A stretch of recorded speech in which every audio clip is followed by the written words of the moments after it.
Sometimes God speaks to his servant not with words, but with silence. There are moments in life when you search for answers, but all you find is quiet. You wonder why your prayers seem to echo back to you, why your heart feels heavy, why the path ahead is unclear. But perhaps, in that very silence, God is already answering the question you haven't dared to ask. When you can't make sense of a situation, maybe it's not because God is ignoring you. Maybe it's because he's inviting you to look deeper. To ask yourself, does this person truly belong in your life? Is it time to let go, or are you holding on to something that's already been taken away in spirit? If you resist that question, God doesn't respond with words. He responds with weariness or tiredness that seeps into your soul. This weariness isn't just of the body, it's the cry of the heart. If you constantly have to explain yourself, it means the person you're speaking to doesn't truly hear you. If you constantly have to forgive, maybe that heart doesn't deserve to stay beside yours. And if you keep silent all the time, it's because you know that once you speak, everything will end. These are the ways in which God speaks not through words, but through ache, through the heaviness that settles in your chest. With every moment of silence, God distances you from that person, gently, quietly, mercifully. So you must ask yourself, is carrying the weight of someone who exhausts you a form of divine loyalty, or just self-deception? According to Sufi wisdom, sometimes God disciplines his servant not with conflict, but with exhaustion, because humans don't easily let go of what they're used to. But if what you've become attached to is pulling you away from God, he won't send storms, he'll send silence. And if you truly listen to that silence, letting go becomes easier. But if you keep resisting, you'll slowly diminish day by day. At first, you just say, I'm tired. But then you realize this fatigue isn't even entirely yours. You carry their emotions, soothe their anger, ease their tension, interpret their silence. In the end, you carry both their weight and your own. That's when God is warning you not with words, but with the burden on your back. Sufi masters say, if God wants to take something away from you, he makes it heavy. What once felt light and easy now sits like a stone in your chest. The conversations have ended. The words tire you. Even their gaze no longer brings peace. Still, you pray for patience.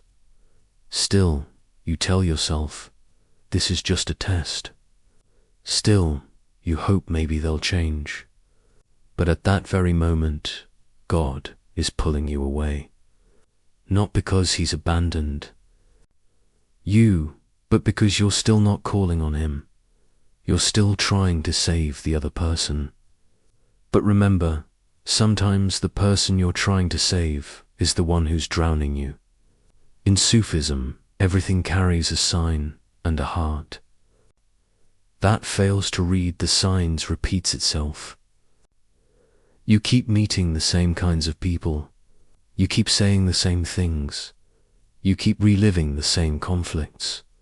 And each time you ask, why is it always me? The answer is simple. Because you're still trying to protect your own self. Not the heart that God is trying to protect. You still want them to stay, but God wants you to stay present within. Protect your heart, not let your soul be shattered. So when someone keeps exhausting you, it's not a test, it's a sign. But we don't cling to signs, we cling to habits. Not to love, but to the emptiness we've grown used to, because the heart struggles to let go of what it's become attached. 2. Yet, God teaches us the most by shaking the foundations of our attachments. If you love someone but no longer feel the divine light in them, that love wasn't given to you, it was only a reflection, a form. Sufi wisdom warns, behind every form is either a light or a shadow. If you keep clinging to the shadow, the light will leave you. So, how does this distancing happen? Your prayers begin to change. You no longer want them, but you can't erase their name either. Being with them isn't enough, but being apart makes the emptiness grow. This is how God speaks. To you not by letting go of you, but by wanting you to let go. Because some forms only become mercy when you release your grip. If you insist on staying with that person, your heart will begin to close to God. Because your heart is being filled by one person, the wrong person. Sometimes separation feels like loss from the outside. But in Sufism, some separations are actually another form of closeness. There are forms that, when you distance yourself from them, you draw closer to truth. When you step away from someone, you don't just walk away from a person, you break free from an illusion. And when they're gone, what remains isn't emptiness, it's clarity. The veil that was covering you has now been torn. Separation is painful. But sometimes, the first gift of separation is the reunion with yourself. You had gotten used to their presence, to thinking about them, being patient with them, fixing them, but you had forgotten yourself. Every moment you stayed with them, you silenced a voice within you. And now that voice echoes, I'm still here. You realize the greatest loneliness wasn't when they left, it was while they were still with you. Now there's silence, but it's full, because you're no longer alone. You're closer to yourself. And this closeness is the heart's most open state to divine mercy. Maybe when you held on to someone, you were turning your back to God. But now you walk without leaning on anyone. And with every step, you feel lighter. Because now, you are no longer the one carrying the burden, you are the one being carried. Sufi wisdom says, God does not always protect his servant by holding on. Sometimes he protects by pulling everything else away. And that pulling away is not your destruction, it is the beginning of your reconstruction. The day you walked away from that person, you became a different heart. A heart that knows its limits, listens to its silence, and awaits its peace. And if that person still hasn't come back, know this, their absence is more blessed than your staying ever could be. Maybe your prayer was for their return, but God didn't give you a return, he gave you a transformation. Because you prayed, save me, and he did. But you're still grieving the version of you that was rescued. Don't forget, salvation can sometimes look like abandonment. Sometimes God doesn't pull someone out of your life all at once. He slowly creates distance between you. He gives you time because he knows you too well. He knows that if he tore them away suddenly, you'd shatter. If you faced the truth too quickly, your heart would break. So instead of removing them, he cools their closeness. He shortens their words. He increases the moments that no longer bring you joy. He slowly wears down your patience, your attention, your inner strength. Because God doesn't always sever, sometimes he distances slowly. And if you still don't understand, he gives you exhaustion. But if you still say, I must endure despite the weariness, then strength no longer comes to you. Because what you're trying to endure, God has already begun removing from your life. Sufi wisdom says, when God calls his servant to himself, but the servant keeps gazing at another human, they may look, but they can't see. They may hear, but they can't listen. You're still trying to reach them, and as they grow distant, it feels like something is missing. But it's not them you're losing, it's the divine light that once surrounded them. Because every human is entrusted with the divine light. But you fell in love with the image, not the light. That image is now hollow. And if you remain there, the emptiness will pull you in too. Some people exhaust you because they are mirrors. And in them, you don't just see them, you see your own lack, but you don't realize it. You still wait for their love, their understanding, their attention. But God is pulling you away from their attention because you're still standing on that attention. And when one soul becomes dependent on another soul's attention, God intervenes because He does not want your heart shared. So what does He do? He makes them cold, or makes you cold toward them. But in every case, He is protecting you. In Sufism, every exhaustion is a sign. If you are drained, not just physically, but spiritually, that's not a test, it's an invitation to transformation. Some people don't just enter your life, they occupy your inner world. And you don't live with their presence, you survive their weight. You feel like you'll explode if you don't speak. But even if you speak, nothing changes. Inside, one question loops endlessly. Why am I so tired? And if you've reached the point where you don't even ask God anymore, or can't even ask yourself, then that person has become a veil. A veil is not in front of the eyes, it's inside the heart. If you still believe they're good for you, but nothing feels good anymore, that belief has become an illusion. And without breaking free from illusion, you cannot reach truth. If that person no longer carries you, and worse, becomes a burden to you, if your silence no longer works, because even in silence, you're screaming inside, then know this. That relationship has moved from the realm of mercy to the realm of discomfort. And God will not leave you there.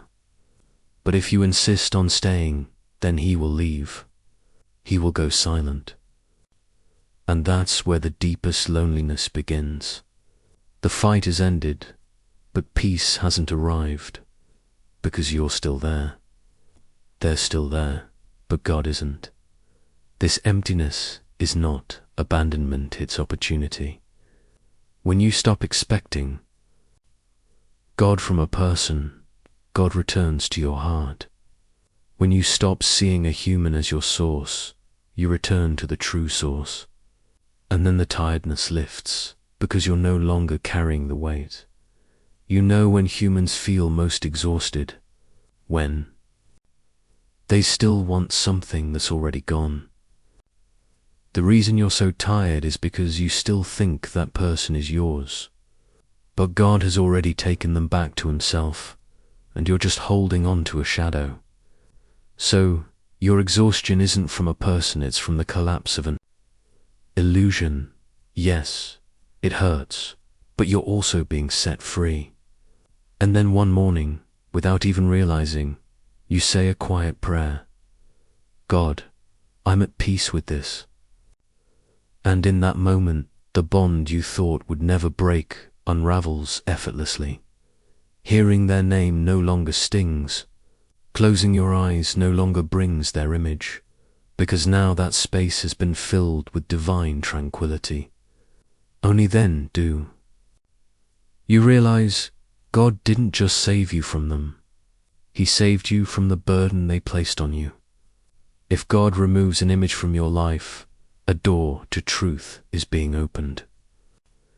And when you walk through that door, no one is left behind, because every person who wore you down was actually God pulling you back to Himself.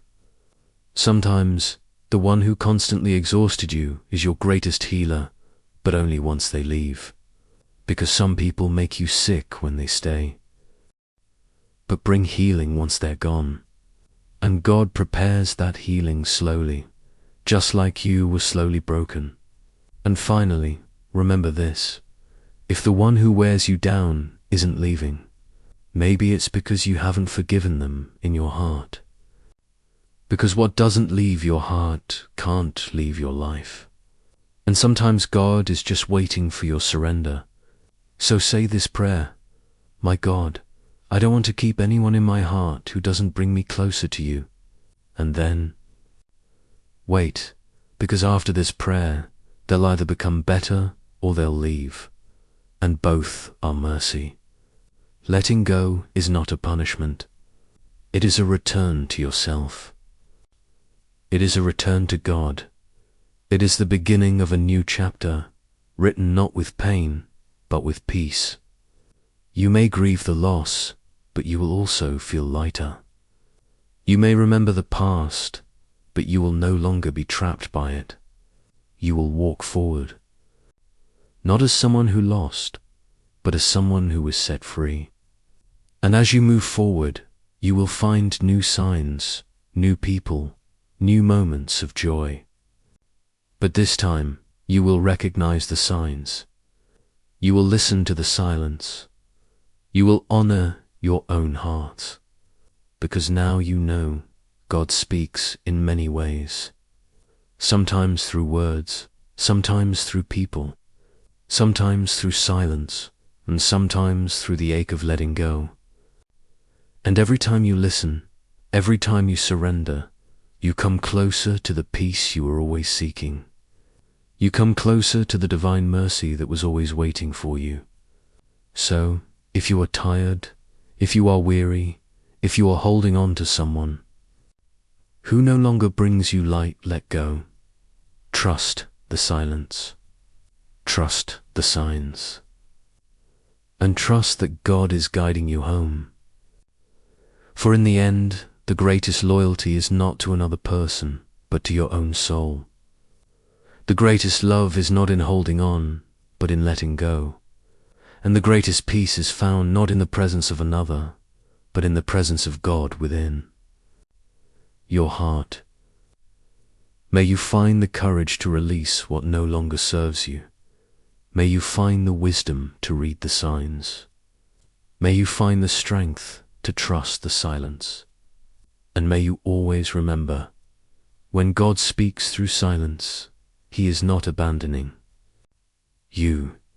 He is inviting you to return to yourself, to return to Him, to return to peace.